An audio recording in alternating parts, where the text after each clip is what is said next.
Okay, welcome everybody. We have a small group today, so that's why we've invited folks to go ahead and turn on their video if they would like. There's a section where we'll probably also invite you to unmute yourself. I'd like to welcome everybody, but we also have some folks here from Chicago, my old stomping ground, so yay, Chicago.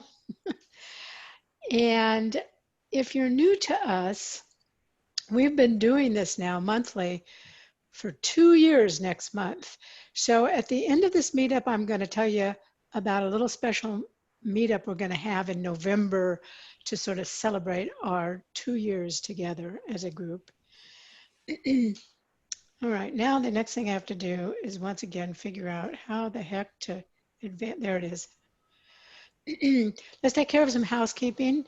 Shannon Mantrum from Leap to Success is our Zoom host. So in your chat box, if you have any issues during our meetup, you can click on her name and that, the little down arrow and talk to her. But otherwise, we're asking you not to use the chat box because it's very distracting. Are you having trouble hearing me, Maureen? Let's see. I can hear you just fine, Nancy. Okay, all right.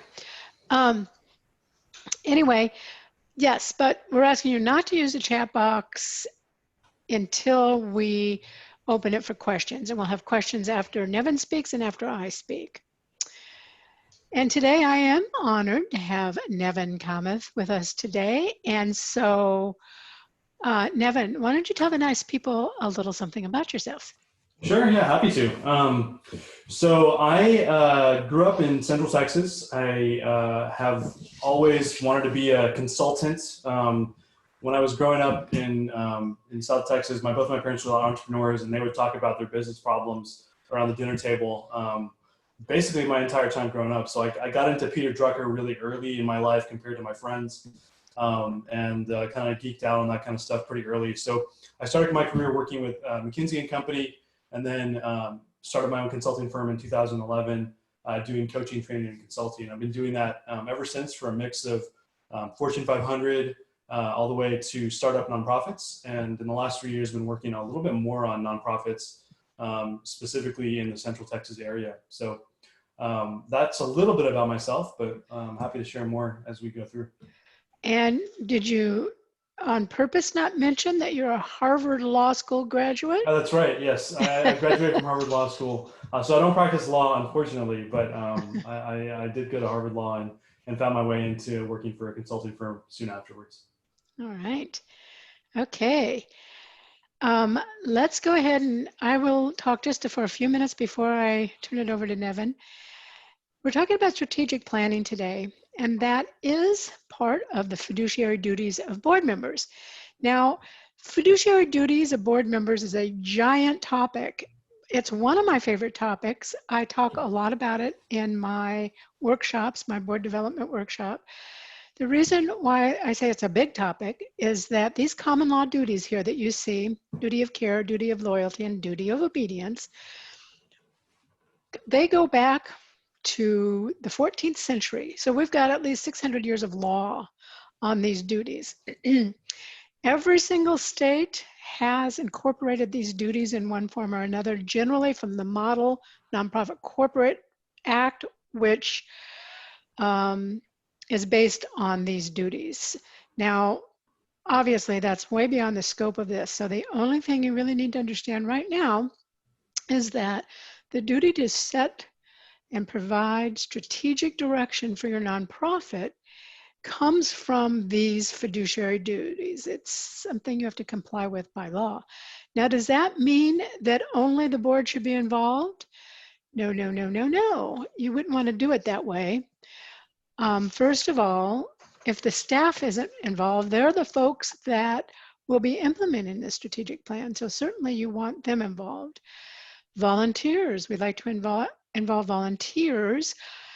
One thing that happens when you involve volunteers is they develop a deeper understanding of vision, mission, goals, all of that. And so they it increases their commitment to your organization. And then finally, stakeholders. I have involved major donors in our strategic planning. It validates them. It makes them realize that they make a difference and they like that. Now, there are a lot of models for strategic planning, lots and lots. These are some of the basic ones. There's the traditional, Nancy, yes?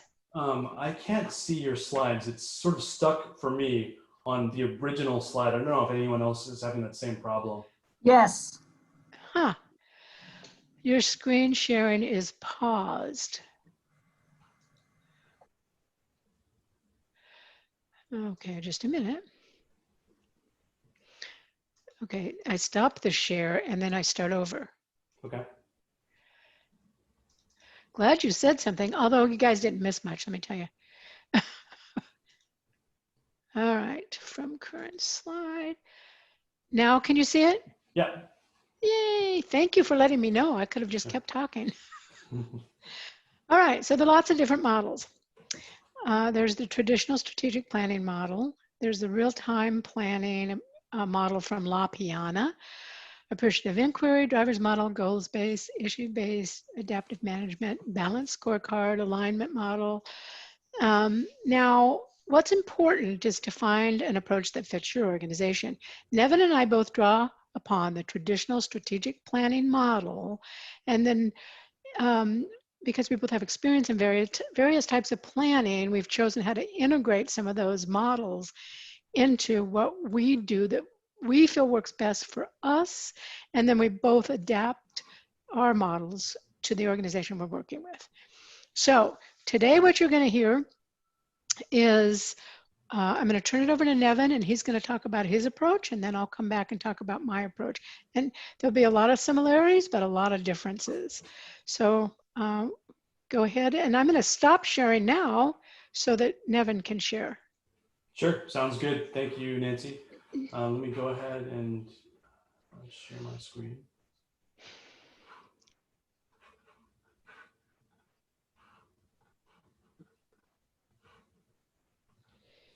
So I'm titling this talk Strategy for Strange Times. And, you know, we are living in strange times indeed. Right now, this is as much of a VUCA environment as we can maybe collectively imagine in our lifetimes. VUCA stands for volatile, uncertain, complex, and ambiguous. And it was a term that was coined by the United States military in reference to their experiences in Afghanistan in the last 20 years.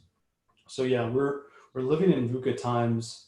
And so what I'd like to do today is describe to you a few tools that can be helpful for your organizations in these VUCA times and help you move forward, that kind of move past traditional strategic planning, but integrate with it so that you can use traditional strategic planning, but also use these specific tools to advance your organization. So there's 4 tools I'll be talking about today, but before doing so, I want to give you kind of an overview of strategic planning to kind of help you kind of provide the scaffolding that will be helpful for you to kind of integrate these new mental models of strategic planning into.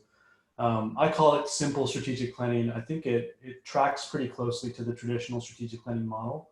So I'll first kind of give you an overview of what my approach to strategic planning is so that you get a sense of what that traditional model looks like.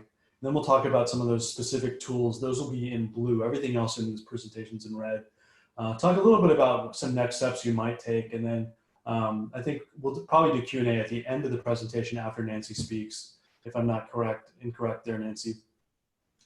So why do we need simple strategic planning is the first question. You know, there are lots of reasons why you need a simple approach to strategic planning.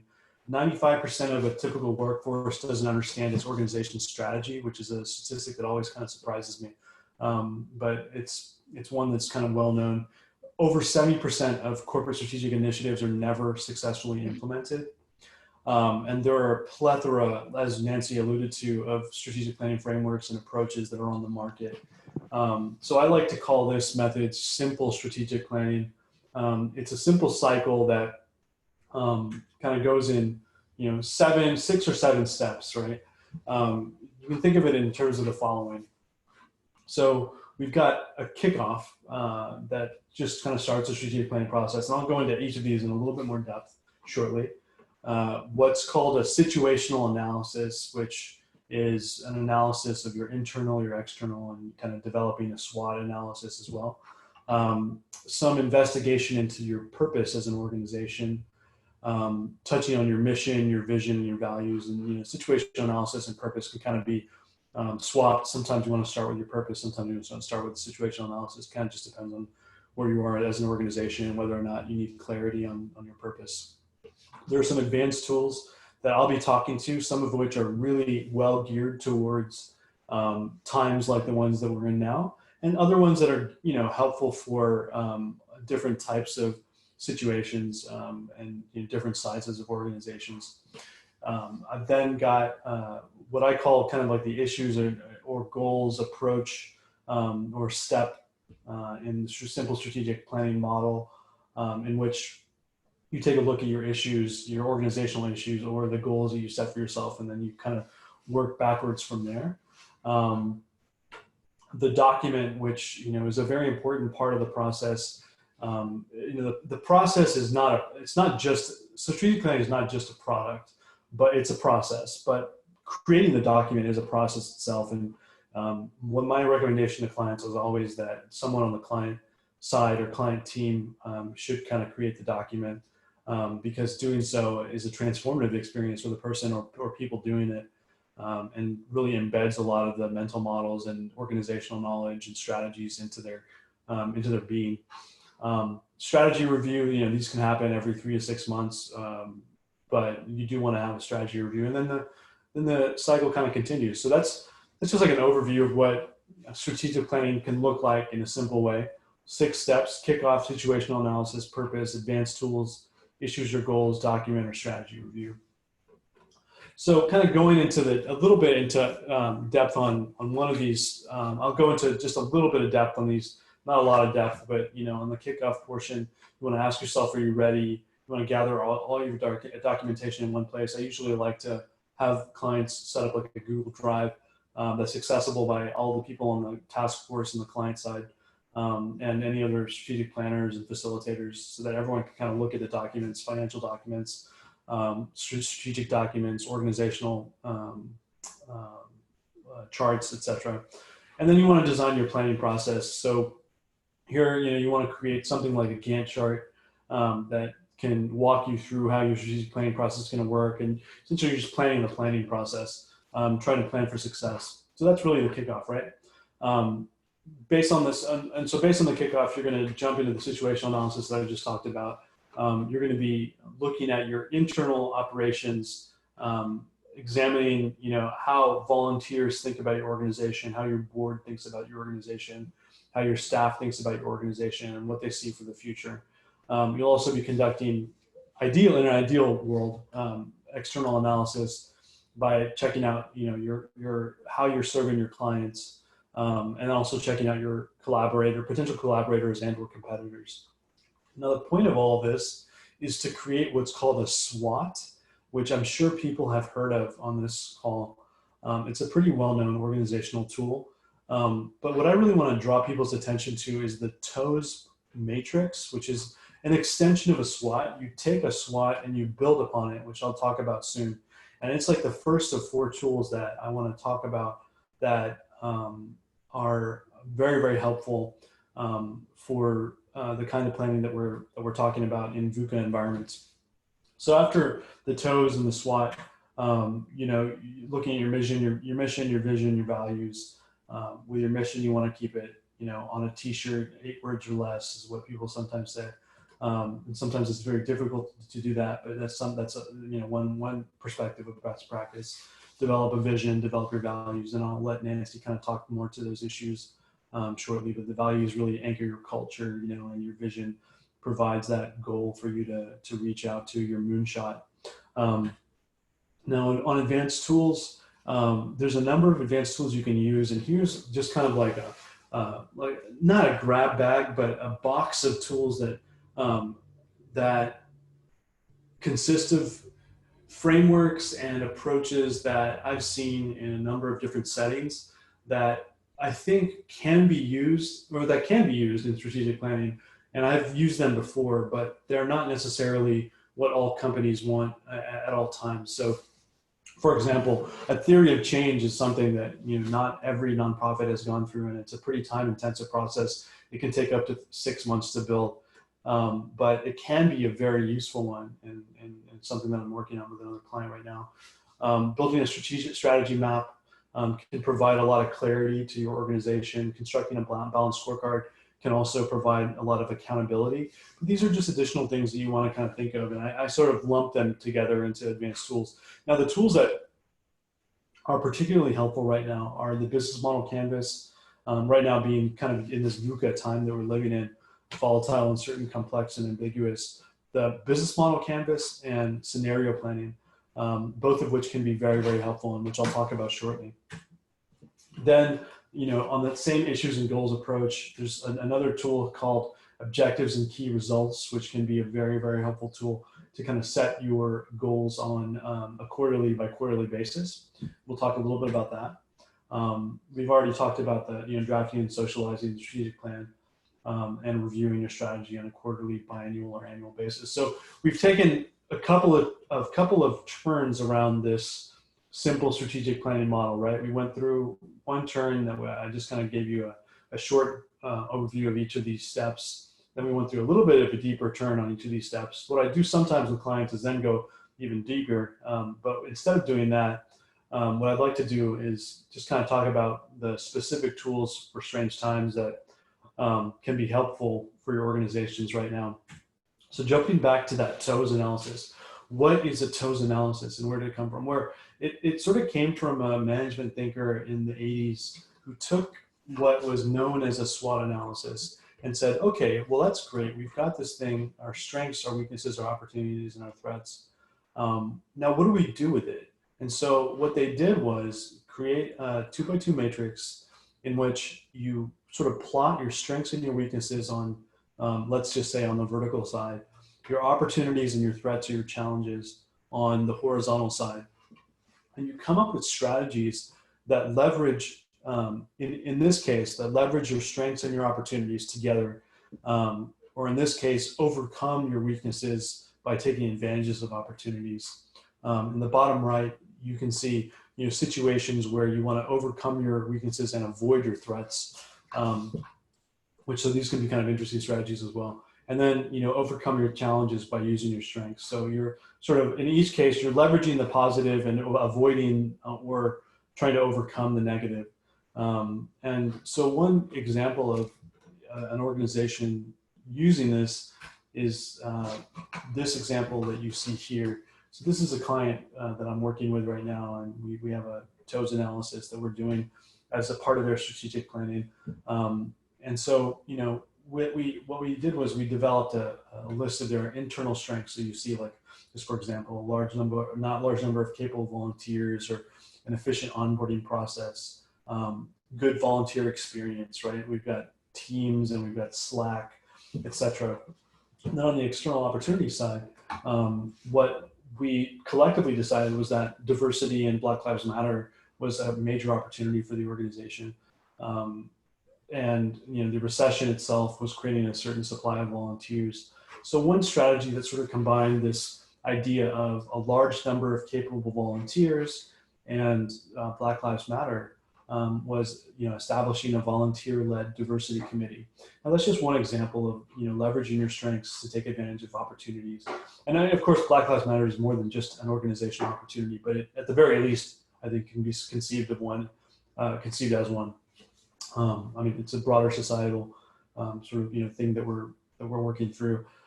But in any case, establishing a volunteer-led diversity committee is one potential organizational answer to this societal matter of concern. So another one was attract more mission-driven volunteers, sharing knowledge of low-cost service delivery and volunteer onboarding with global, national, and local services. Recruiting former clients to become volunteers. So a lot of these strategies just came from the discussion of, okay, well, what are our strengths? What are our opportunities? And how do we combine the two to come up with what we call SO strategies? And, this just touches on one of the 4 different types of strategies that you can develop for your organization. As you kind of work through the TOES matrix, you're going to be coming up with more strategies that address weaknesses, opportunities, weaknesses and threats, etc. The benefit of this is that it gives you a snapshot of time-sensitive strategies that leverage your strengths. And that's a real benefit because you can use this on a quarterly basis, and it can change because your strengths may change, and obviously your external environment is going to be changing. And so your opportunities and your threats will be changing over time. And so if you use this on a quarterly or even a biannual basis, you'll find that new strategies will emerge, and that you might have some pretty interesting opportunities that address your environment quite well. Now, the drawback of it is that it assumes a little bit of a fixed state in terms of your strengths and your weaknesses. So you shouldn't use this exclusively as a tool, because certainly there are some things that are weaknesses that you're going to want to convert into strengths, which may not always be obvious and clear to do with this particular matrix. This matrix sort of just addresses your strengths as like kind of fixed, at least fixed at a moment in time. And so you want to develop goals that kind of go beyond the TOES matrix, but you want to use the TOES matrix on a fairly regular basis when you're developing your strategy. So that's another tool there. I'm just going to check to see in the chat if we got any questions. Yep. So let me see. Next, we've talked about the purpose already. I want to touch on these two tools. So that's a TOES matrix, and maybe write down your questions and consider sharing them. Either if you want to turn your audio on, you can just yell them out now, or you can wait until we do Q&A. But definitely jot down your questions if you have them about the TOES matrix. Next, what I wanted to talk about was the business model canvas and scenario planning. So how do you use the business model canvas, and how do you use scenario planning? And these are in blue on the left-hand side, right? The business model canvas is a way to assess key areas of your business model. It essentially is a diagram of the main components that you can use in a brainstorming workshop. Think about things like Miro or Mural. Those are both brainstorming tools that can be used online that I'll talk to you shortly. They kind of replicate the in-person experiences of using Post-it notes and whiteboards and things like that. And then you want to articulate your main strategic concerns and use the language of the business model canvas to address whether you need to make major changes to your business model, but do so in a way that's like kind of playful and fun and easy to use. So I'll talk about that in a second. And then there's scenario planning, where you want to assess the critical forces that are impacting a business issue or strategy that's concerning you. You want to categorize those forces in terms of two dimensions. One dimension is impact, another dimension is uncertainty. And so then once you kind of develop that matrix of impact and uncertainty and graph the forces on it, you want to choose the forces that are high impact and high uncertainty. And then develop scenarios with those key forces. And I'll show you what I'm talking about in more visual format just after this slide. You want to develop kind of narratives for each scenario. So you want to have your teams, if you use scenario planning, kind of think through, okay, so this is a scenario. What is it going to look like? What is it going to feel like? What's the story that's going to come out of this scenario? And then finally, you want to wind tunnel your business strategies. So the strategies that are your long-term goals, or are some of the strategies that come out of the TOES matrix, for example. Can I ask you a question, Nevin? Yeah. The scenario planning, is that from La Piana? Yeah, no, it's not from La Piana. It's actually a Shell Corporation kind of invention. And the Shell Corporation really advanced the scenario planning thinking in the 70s and the 80s.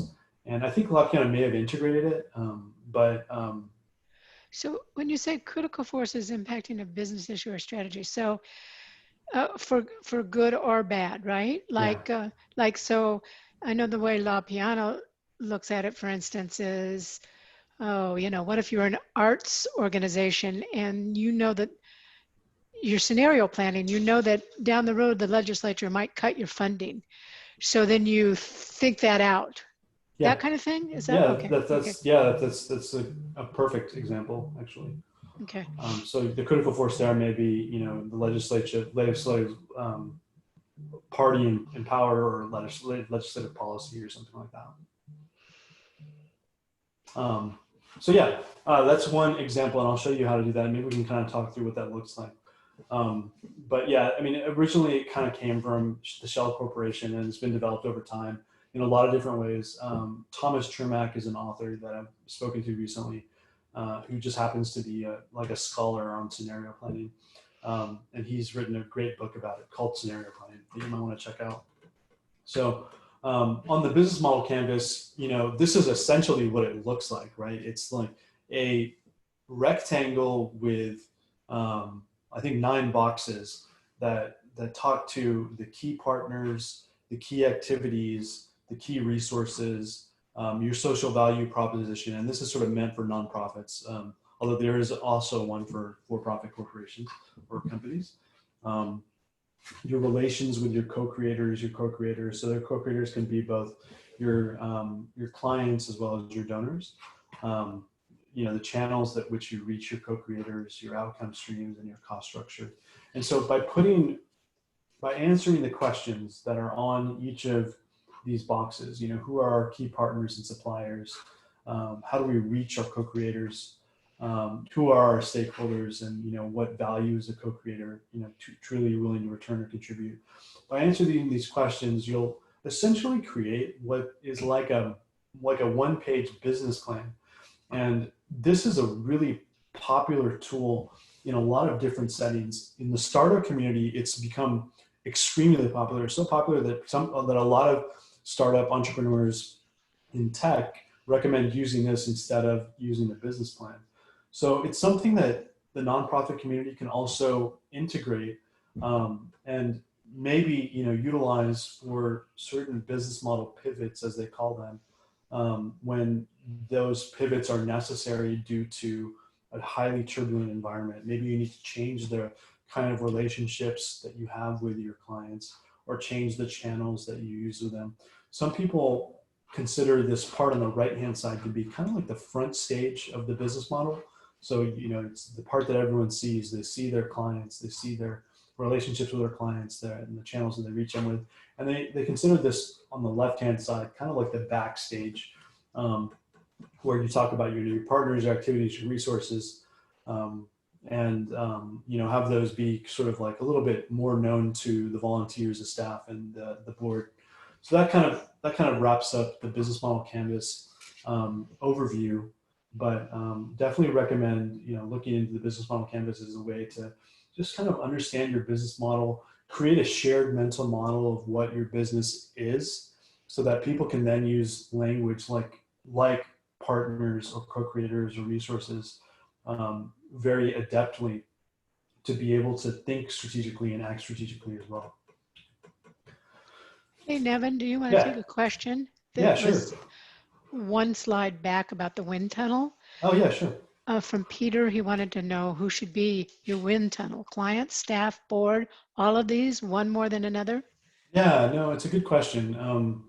I mean, you want to have a task force that's set up to go through your scenarios, and that task force should include, ideally, the same kind of people that you'd want to have on a strategic planning task force. You'd want to have the same people on your scenario planning task force. So you want to have, ideally, people who represent a client perspective, represent a staff perspective, a board perspective, all of these. You also want to have thinkers that Thomas Chermak, the author that I just referred to, and Pierre Wack, who's also he's the Shell planner that sort of created this scenario planning process. They refer to these people as remarkable people. And they're people that are like out of the box thinkers that are known for their thinking prowess, and they can make a scenario planning exercise become a very creative and interesting activity. So, like I said, in addition to having different stakeholder groups, you want to have you want to have some of those remarkable people represented in your scenario planning workshop. So hopefully that answers that question. Let me move on to the next, let's see, next question. Or sorry, the next slide. So what we've got here is just an example of scenario planning, brainstorming different forces, right? So what here you want to do is just imagine that you're in a workshop. Here, my client's using Miro, but in general, you want to think about, whether it's Miro or in person or whatever, it's probably going to be some type of brainstorming exercise that puts, so let's just say 10 different categories of things on a board and say, okay, well, these are the 10 things that are the critical forces for our organization moving forward. Okay, so the way that's step one, just brainstorming these forces. Step two is, like I said earlier, kind of organizing the forces in terms of impact across a vertical hierarchy. So you've got COVID at the very top. In this particular case, the economy at the bottom, and then you've got a bunch of other things kind of in between. This is just like kind of a random assortment in this particular case. Then you want to organize those same forces on a horizontal axis by assessing their uncertainty. So in this particular situation, you've got the economy as the least uncertain, organizational structure and hierarchy is the most uncertain on the right-hand side.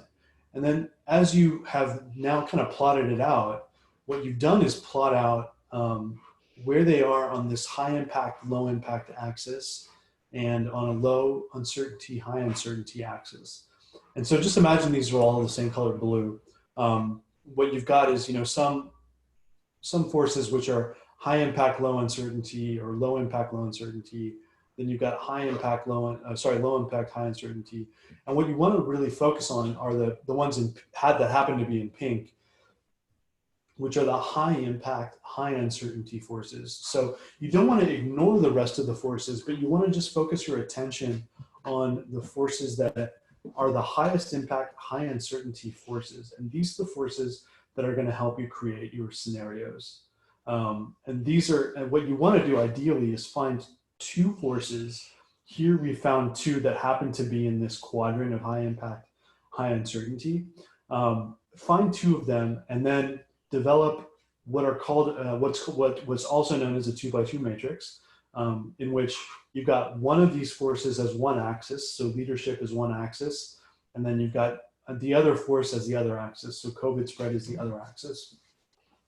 Now this creates a very powerful scenario, and all of these other forces that you've kind of brainstormed and discussed and kind of developed new mental models around are now still forces that will be characters in stories that you create, right? So then when you create these scenarios, here you've got low leadership effectiveness and high leadership effectiveness, high COVID spread and low COVID spread. And so you've essentially got 4 different scenarios for your organization to consider how to deal with the future based on these high impact, high uncertainty forces.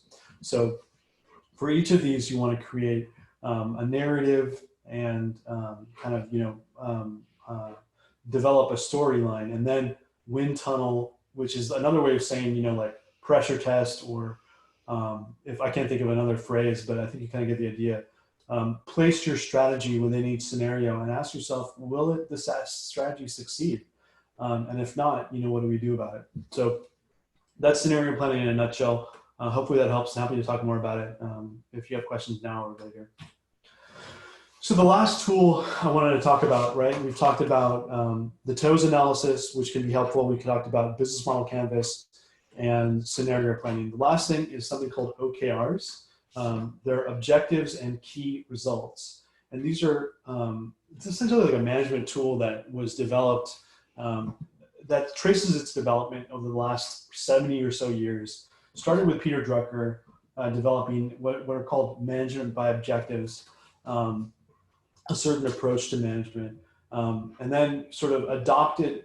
So those MBOs were adopted by Andy Grove, who founded Intel, In one of the books that he published, he talked about OKRs being, the new way of goal setting for an organization.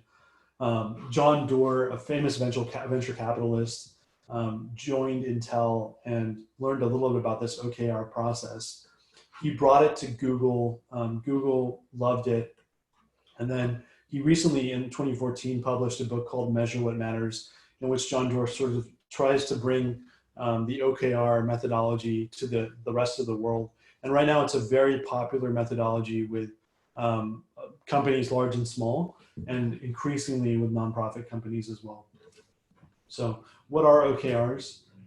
They're essentially objectives and key results. It's just another way of saying, it's another way of talking about goals and goal setting, except for in this case, they are transparent to the organization. So everyone sort of knows what everyone else's OKRs are. That's sort of the point, is to communicate your strategic intent on a quarterly basis. And the other aspect is to do it regularly, so that on a quarterly basis, you're developing objectives that are new and that are reasonable and that are stretch goals.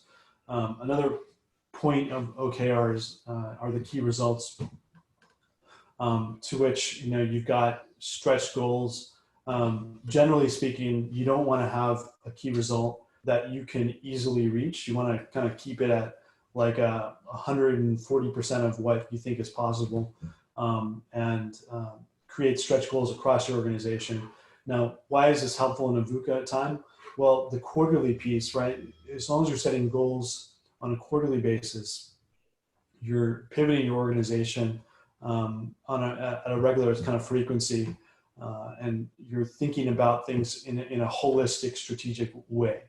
So that's what OKRs look like at the very top level. You've got your goals, your objectives, your key results. Objectives are generally qualitative.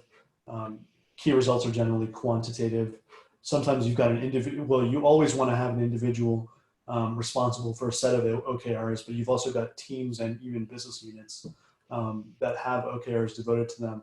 And then, you set them on a quarterly basis. So just, one very simple example of what an OKR could be is, hints in your marketing mix, where your objective might be something like launching a new website. That might be one objective out of 3. And then your key result, and you generally want to have around 3 key results, is, these are all time bound, researching and buying the best available domain name by July 1st, choosing and implementing the best CMS by July 10th, and publishing the first blog post by August. So your team is responsible for it, and you've got it refreshing on a quarterly basis. So that's essentially what an OKR is. So that sort of wraps up the fourth tool. When you think about your strategic planning process, you've still got these last steps, but appreciate everyone's time today. What I would like to do finally is just highlight a couple of tools that can be helpful for strategic planning during COVID, right? Zoom, obviously, as we're using it now, is an incredible tool, particularly breakout groups for strategic planning. Miro is a tool that I've been referring to consistently in this presentation. Mural is another tool, essentially brings brainstorming to the screen and helps people work collaboratively with things like Post-it notes and whiteboards.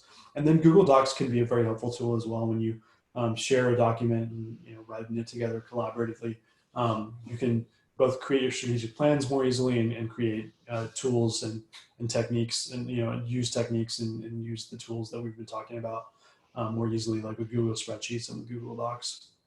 So thank you, and I'll pass it back to Nancy. Does anybody else have questions for Nevin at this point? I think we did good taking questions during. Francine, yes. Who ultimately should be the driving force behind the creation of the strategic plan? Yeah, that's a good question. The executive director or the CEO needs to be the driving force. But outside of just landing on their plate, you want to create a task force that consists of your board, your staff, and your volunteers, so that some of that load can be shared. But unless you have someone being a champion or sponsor who's who's either the chief strategy officer or the CEO or the executive director is not going to succeed. Can I follow up with just quickly? Mm-hmm. Are you assuming the CEO or the executive director because presumably they have the greater knowledge, broader knowledge of the organization? Yeah, that's what I'm assuming. So, I mean, you could have a brand new CEO and maybe somebody else in the organization's been around for 40 years. Yeah, no, it's a good point. I mean, it's not a hard and fast rule. It's, you know, it's I think what's important is having a champion or a sponsor that has the organizational cachet to be able to succeed. So in your situation or in a different situation, it may be a different person. But I think that at the very least, you do want to have executive director or CEO buy-in so that it can succeed. And you might want to have other people driving the process if they have more organizational knowledge. Thank you. And I would add that never forget that it is the duty of the board. It's one of the fiduciary duties of the board to set strategic direction for the organization. But in terms of who drives it, yes, I would agree that it's usually going to be the executive director that gets it going and keeps it moving. Yeah. I got another question in the chat. What's the average timeline for strategic planning in my experience? I mean, the average timeline I've seen is anywhere from 3 to 6 months. Mm-hmm. 6 months is a little bit on the longer side, and you might, you know, include theory of change processes as like, okay, that takes about 6 months. But you can probably, you know, get something done within 3 to 4 months. I think 4 months is probably the sweet spot. I agree with that. I think you have to stop sharing your screen, Nevin, so I can go back to mine. Yeah. How's that? That's groovy. All right, so I'm going to be down here, and then I'm going to go from current slide. Oops. So I did send out a tools book, and I just wanted to note that this was not a toolkit like I normally send out.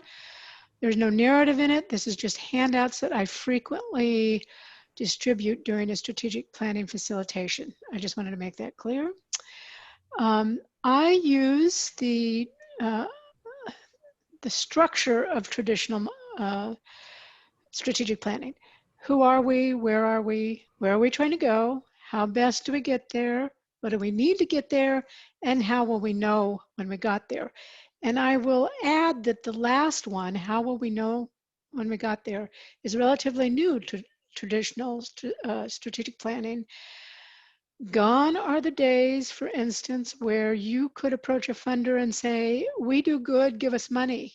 And I'm old enough to remember those days, guys.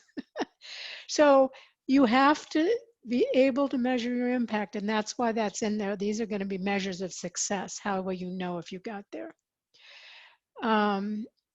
Okay, so apparently, there we go. So you notice that I say traditional model with a little plus sign. So I draw from several other models. Let me see. My favorite is appreciative inquiry. Appreciate, of course, means to value, recognizing the best in people, and inquiry is the act of exploration and discovery. And in your tools kit, you'll see that I start my strategic planning with a survey that I send out to the folks involved, the board, the staff, and I think we'll get to a slide about that in a second here. And then the reason the founding is on here is that I'm a strong believer that your founding story has a lot to do with who you are. And of course, so for those of you who've been around me long enough, I have a storytelling workshop that I do. And I believe you have to create a culture of storytelling. And I talk a lot about that in my mini course, which I'm working on getting online. But I think having your founding story written down as a story that's compelling is part of who you are. And we'll get to the values in a second. And then where are we trying to go? That's your vision. How best to get there will be your mission, your goals, your objectives and strategies. How do you get there? Or what do we need to get there? Will be the action plans, timelines, budgets, and sometimes I add competencies. And then, as I mentioned, this is indicators of success. How will we know if we got there? So let's drill down just a little bit on these. This is that discovery stage survey. So one of the issues that I think Nevin raised, and that has been raised a lot in the nonprofit world about some of the problems with the SWOT analysis, that it does somewhat force you to focus on some of the negatives like weaknesses and threats. Whereas in the appreciative inquiry model, it looks at your positive core. And it doesn't mean that we ignore any pitfalls or problems, but those will come up as you go through this discovery stage, especially with that last question on there: what 3 wishes would you make to heighten the vitality and health of your nonprofit? So some of those negatives will come up. You're not ignoring them, for instance, but we are drawing upon the positive core. So that's the survey that I sent out beforehand. Now, the values, this is important to understand that this isn't just a list. You know how sometimes you'll look at a website and you'll go to the values page and it'll say something like honesty, integrity, those kinds of things. Maybe there might be a sentence, but it really needs to be distinctive to your organization. The values of the organization anchor you into the world. Your values are the beliefs, your principles, and the philosophies that call you to do this work. It's not just a list, like I said, and I'm going to show you an example in a second, but when members of an organization's leadership and management team understand these distinctive values, they gain greater clarity about how to make decisions and how to consistently convert resources into the most appropriate actions. So years ago, when I was practicing law up in South Dakota, I was on this board, Lifeways. And last year, I went back and facilitated some strategic planning up there for them. And they came up with this set of values. And this is a really good example to me. I think they did a great job of how you make your values distinctive. So I'll just point out a few here. The first one: we value and know the key to human connection is effective communication, which includes listening with compassion and empathy. You might have guessed they do alcohol and other substance abuse issues in the school system. They are a professional, effective, and efficient organization that utilizes evidence-based and new promising practices in the prevention, intervention, and treatment field. And down in the bottom, we value our partnership in the community in which we strive together for drug-free environment for our youth.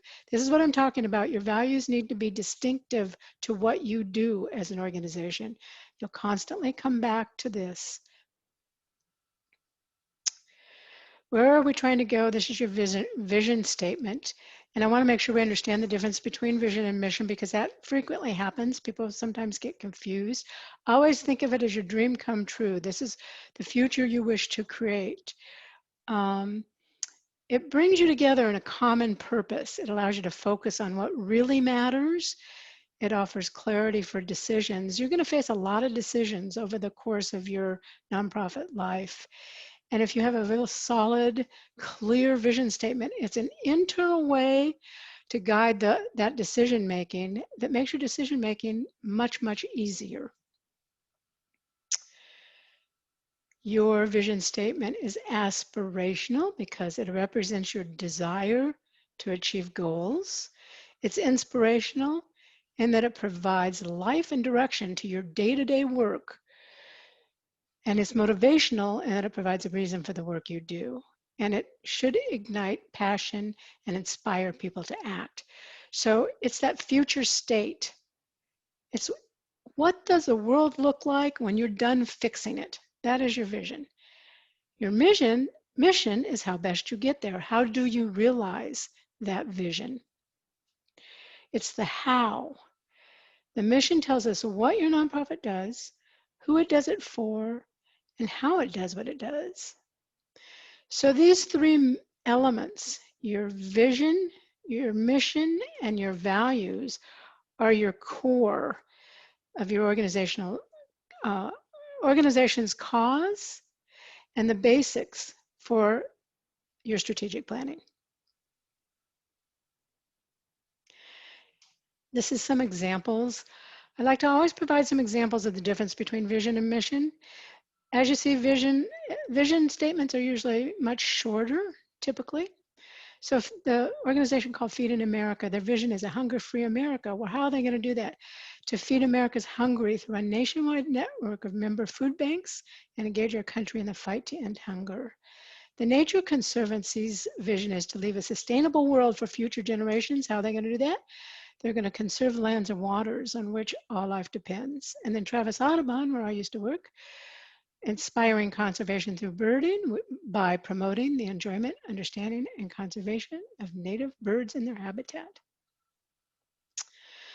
All right, now, when I facilitate strategic planning, I always start with, if they already have a vision statement, then we work on mission. If they have a mission statement, but we need to work on the vision, that's what we do. My whole first day of working with a nonprofit is going to be values, vision, and mission, which will drive the rest of our strategic planning. And I use the World Cafe model, which I love. It's all about conversational leadership, and I'm gonna walk you through what this looks like. The World Cafe model is a way to have conversations that matter. And so, let me show you something.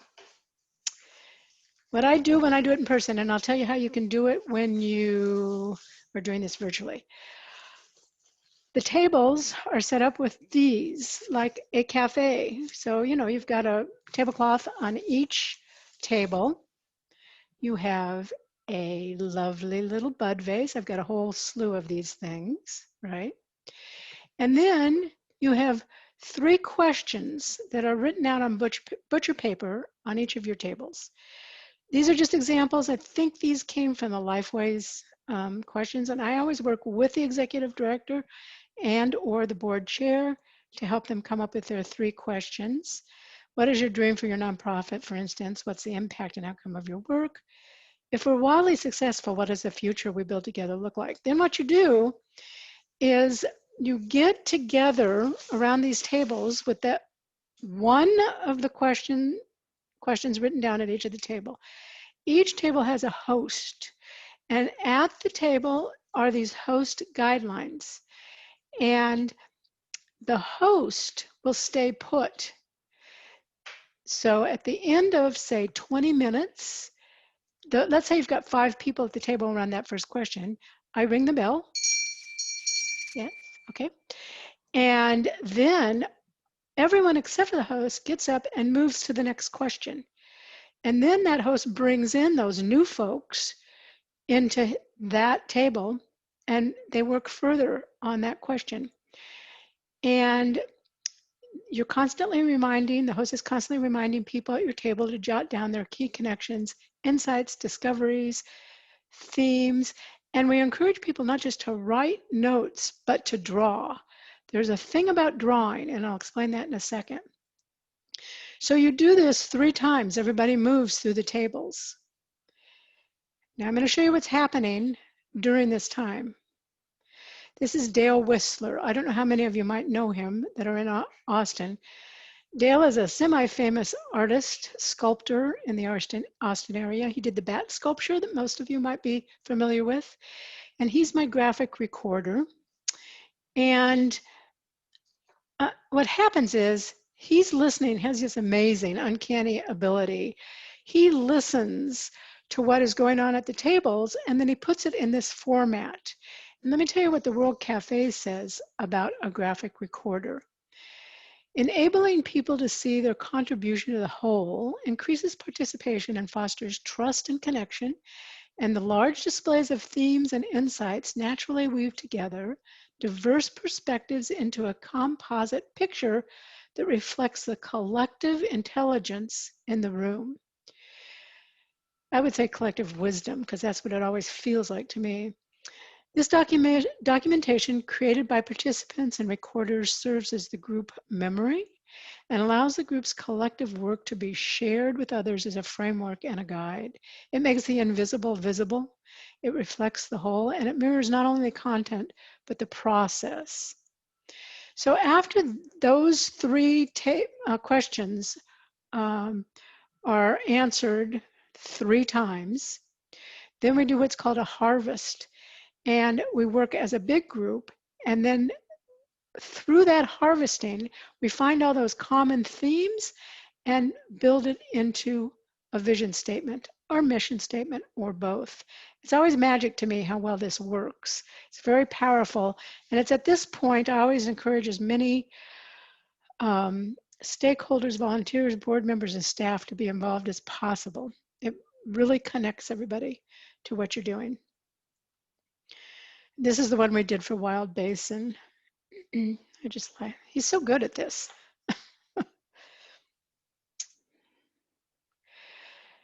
After that first day, what I do is I'll pull together what everybody did. I take those big butcher papers and I take them home and I type them up. And then have you guys heard of that word? Is it called word cloud? What I do is I submit them to a word cloud. You get that great big ball and it pops out the words that are most powerful, that you will see most frequently, and I put that as part of my report. So I do a report after that first day. Now, let's stop for a second there and talk about how would we ever do this virtually. Well, I talked to Dale about a month ago, and he feels that we could do it on Zoom. First of all, there's breakout rooms. So we would do those 3 questions in each of the 3 breakout rooms. And then, you can set it up so you leave at a certain time. So instead of my bell, you'd have that countdown that you see in breakout rooms, and they'd come back to the main room for a second, and then you'd reassign to shift around to the other rooms. The piece of it that I am not positive about is I know that there is a whiteboard in Zoom, and I think that Dale could either work that way. He also said something about he would be able to do it on his iPad. So we'd have to see how that works in terms of doing that virtually. I love doing this in person. It's my favorite part. My second day of strategic planning, I start on the goals, objectives, and strategies, how best to get there. I do these 2 big days pretty much next to each other. Like Nevin said, though, after those 2 big days, it's going to take a while to get down the road to the end of this process, and you'll see what I mean. So I guess I cheat a little bit. I'll tell you why. All nonprofits have 5 focus areas. So rather than them sort of taking a lot of time figuring out goals, what I do is have them look at these 5 focus areas: programs, communications, resource development / fundraising, operations, and people, which are your board, staff, and volunteers, and have them set goals, facilitate their setting of goals in those 5 areas. I also recommend that if you can do 1 goal, that's really nice. Keep it to 2 or 3 at the most. You don't want 15 goals. It's too overwhelming.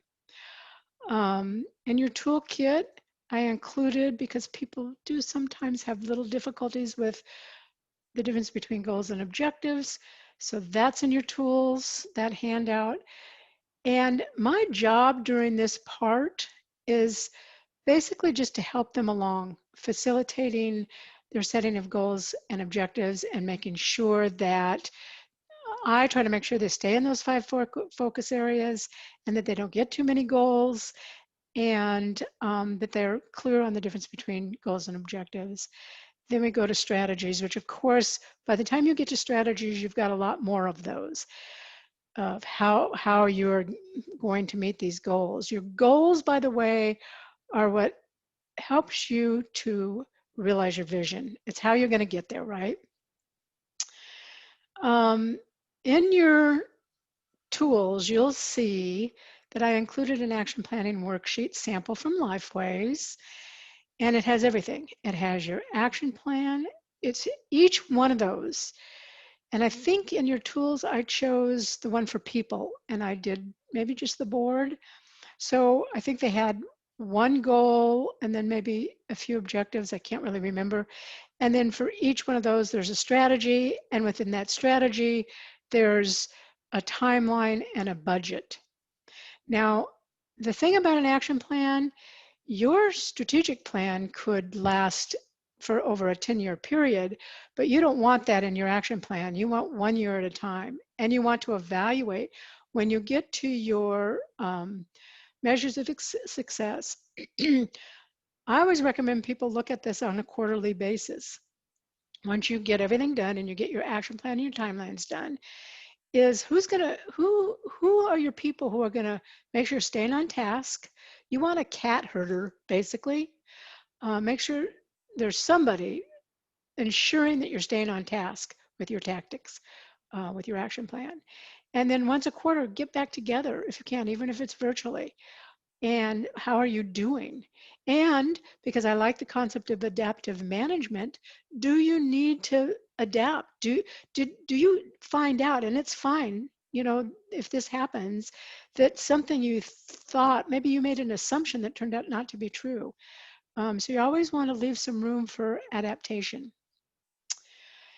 I have included a lot of ways that you can measure your success. It has to feel right for you, so you pick which tool you like to do that with. And I think the only other thing I didn't talk about is competencies. If I have time, I like people to look at whether they've got the right people in the right jobs, even volunteers. I like that to be part of the whole strategic planning process. So what I have done in the past is if we can get on the second day the goals, objectives, and even some of the strategy done, I'm a happy camper. Then we can meet virtually. Again, it's good to have a timeline just to finish this process. And like Nevin said, 3 to 4 months is very reasonable to finish all this process up. All right, and I think, oh yes, there's one other thing I wanted to say under indicators of success. I'm going to come back to my storytelling. Indicators of success, usually we think of in terms of data. We think of terms of outputs and outcomes. You know, how many people went through the program and what was the outcome for them? That's a qualitative type of thing often. But what about the story? Our brains process stories much better than statistics. And so it should be a constant, you should have people throughout your organization collecting stories about the impact of your programs. And I think that is an indicator of success. That's my personal. All right, any questions? I can't see my chat box anymore, guys, so.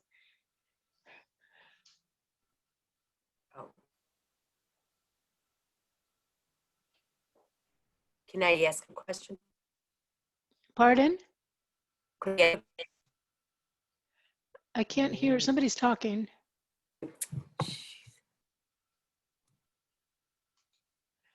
Okay, there we go. All right, Thea. Oh, that's so cool. Let me read that. Did you guys read this? Thea Wood, our values, beliefs spell the word music. Music is the great uniter. Uplifting others brings joy. Sharing stories incites positive change. Investing in women is wise. Collaboration trumps competition. Cool. I love that. The 5 areas: programs, communications, usually I call it resource development, then / fundraising, operations, and people. 1, 2, 3. Yep, you got it. Okay, anything else? Did Maureen have a question? I did, and I would have wrote it, but it's kind of long. We were in the midst of doing strategic planning and did like the questionnaires and the groups and then pandemics came. Yeah. And so a lot of stuff was put on hold because we had to figure out how to come back and reopen and everything. So my question, I guess, is, do we use that as the foundation, even though it was 6 months ago, 7 months ago, or is it important to start again, or what would you suggest with that? Because we've done some of the legwork, but things obviously have changed during the pandemic. Well, I think you're talking about adaptive management in some ways.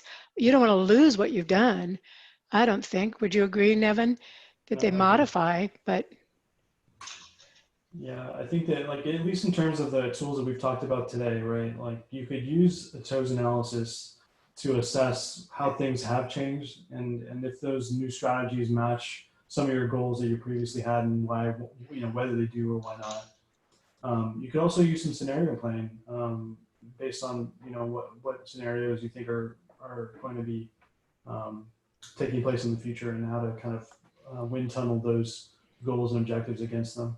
So yeah, no, I don't think that you want to discard it completely, but I think being ready to change it would probably be the right place, the right stance. Thank you.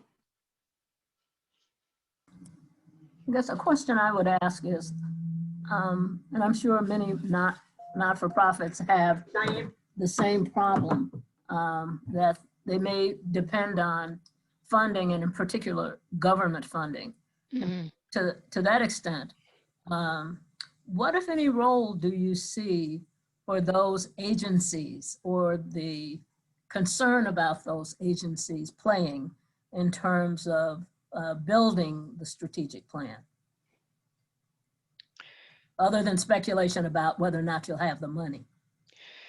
Well, I think, like we talked about that example of scenario planning with the Art Institute that was going to lose funding because of the legislative changes. And you know that with resource development, having a, what's the word? I didn't get much sleep last night. A portfolio, a diversity of funding sources is probably what you want to look at.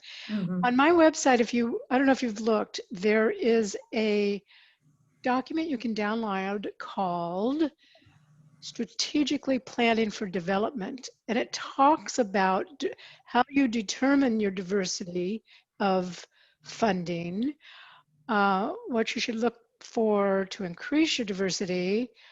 I can't remember what else is in there, but there's quite a lot. You might want to look at that document, download that document. But scenario planning is real effective for funding issues, I think. Thank you. Yeah, and so touching back on that scenario planning discussion that we had earlier, in those initial brainstorming of forces, when you anticipate government funding being one of those forces, you want to put it in kind of like the high impact, high uncertainty category if it happens to be uncertain as well.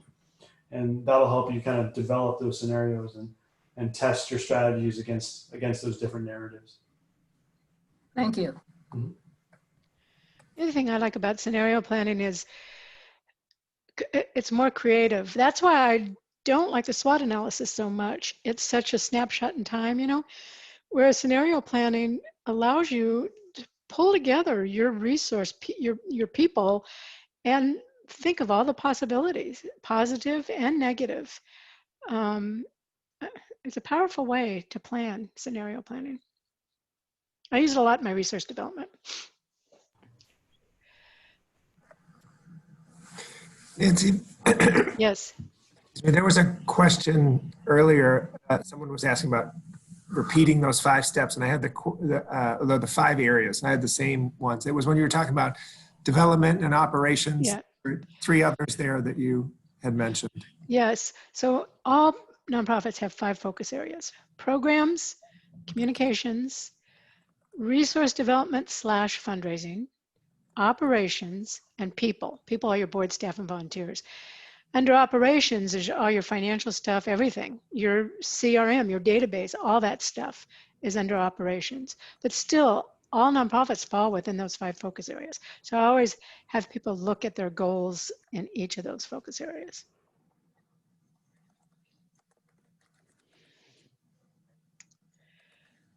Anybody else before I talk about some other stuff here, a few other things? I see Shannon has added something. Let me talk about Shannon here for a second. For those of you who don't know, I think most of you do know. Leap to Success. I don't know what I would have done without Shannon back in the day. She works with professional people, skilled professional people that are this is the way I think of it. So maybe they're out of work and they don't want gaps on their resume, so they volunteer for nonprofits, and she gets you those people you need. Am I saying it right? Beautifully. Yeah, we are the Leap to Success is the signature program of Launchpad Job Club. So we were born out of the Great Recession, when if you were a programmer and you hadn't programmed for 6 months, you were considered unhireable. We've had sort of a similar issue, obviously, this year. So our members are generally, I like to call us the fine wine vintage. We're generally 45 up. So years and years of experience, and sometimes though that makes it a little bit longer for them to be on the market. So for them to be able to volunteer to work on pro bono projects for other nonprofits, it helps them with their resumes and their LinkedIn profiles. Obviously, it would help the nonprofit with being able to pursue a project that maybe you couldn't afford otherwise. Also recently, Leap to Success has teamed with Boston Coding Academy, and thankfully they have been able to come through. So we've got youngins too that are helping us with websites, databases, apps, etc. Now, can you help people virtually? Can some of these volunteers work like for the people in Chicago? Yes, everything is virtual right now. So I did put our website in the chat box. If you go under the contact area, you'll see our project request form. All of our kickoffs have been over Zoom. Our teams are virtual right now. Every team is led by a project manager. We have a project management office, better known as a PMO, with a director of that office, and she is over all of our project managers. We meet bi-weekly to get updates on their projects. They also report on their projects in our SharePoint database. So we are doing our best and have done our best for the last 8 years to be able to mimic what a professional would be, especially a project manager, would be dealing with in the real world. So, for instance, Shannon found me Kathy Tran, who was here. She must have left. I think she said she had to leave early. So Kathy, I call her my Excel wizardess. I needed a grant management program that was, because you know those CRMs, whatever, they don't work real super well for what you need to be doing to manage your grants. So Kathy, Shannon got me Kathy. Kathy came in, and it was free to Travis Audubon. She designed this amazing magic, I call it magic system, where I could not just track my grants, but do cool, find out what I had left in which category and how to make reports to my board, all of that stuff. So that's one thing. Another thing she found me is when I moved up to the Palace Theater, they were using e-tapestry, and she got me a guy that came and helped me manage and learn e-tapestries. I know that she got another person that's in this group, a graphic person, right? Graphic artist, so I mean, everything that you don't usually have the capacity to do, call Shannon. Actually, fill out the project request form. That usually tells me that how it's going to go. If you can't take 5 minutes to fill that out, we kind of figure that may not be the easiest project for us. But if you can fill that out, I will get in touch with you once it comes through, and we'll set up a project review. Just you and me, and possibly my partner at Austin Coding Academy, if it is a website, database, CRM, what have you. And then after that, I would go away for a little bit, staff the project, come back, and we would do sort of what we're doing right here. We would have a official project kickoff meeting, client team, etc. And then after that, the project manager and the team will be the ones that will carry forward and hopefully getting you that deliverable that you're, hoping from us. Well, it's amazing. You're, like I said, I wouldn't know what I would have done without you. And still, but I'm going to share my screen again for the very end part, I think. All right, way down here, way down. All right, so, so first of all, I want to, of course, thank Nevin for sharing his wisdom with us today. And Nevin, do you want to talk about this slide here? Oh yeah, sure. So if you'd like to kind of continue the conversation, I've set up a link to get an appointment on my schedule where we can talk about any kind of strategic planning or scenario planning or OKR kind of topics that you want to talk about for your organization. Just go to that link that's on that website and you can find time on my calendar, or you can just give me a call or find me on Twitter or email. Thank you. Great. Okay, and I'll talk about the two things. Shannon's the one that kept telling me I don't promote myself enough, so here it is. So my monthly giving program, and there are people here with us today that have taken this little mini course on monthly giving. You can find it on my website under online courses and then under monthly giving. And you can read all about what's included in the course. It's a mini course.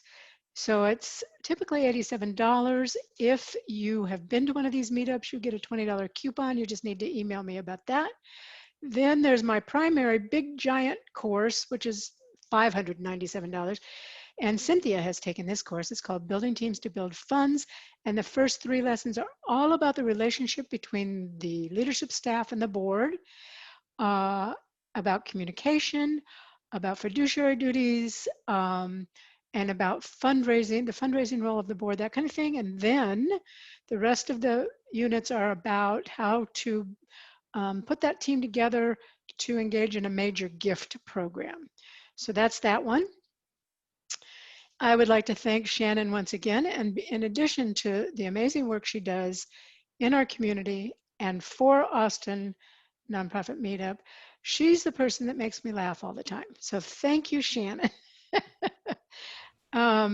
Now, our next event. Here's what I want to do different for our little celebration thing.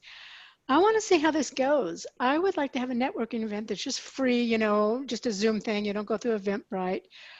One of the things that I'm looking for is for more nonprofit leaders to support one another. When I was an executive director, I found it very isolating a lot of the times. Now, certainly I had executive director friends that would basically commiserate with me, or those who had been in that role longer would often give me advice and support that way, and vice versa. I would do that for them. But I didn't have a network. I didn't have something that happened all the time, you know, that I could count on people, or like pick up the phone, like Cynthia was needed a little bit of help on her monthly giving page. You know, I want people to be able to ask me questions, ask each other questions, provide support to one another. And I haven't figured out the exact structure of this yet, and I want it to be as structureless as possible, but that's what I want to do on November 3rd. No meetup in October because I'll be on the Blue Ridge Parkway enjoying the fall colors. So with my daughter, yay.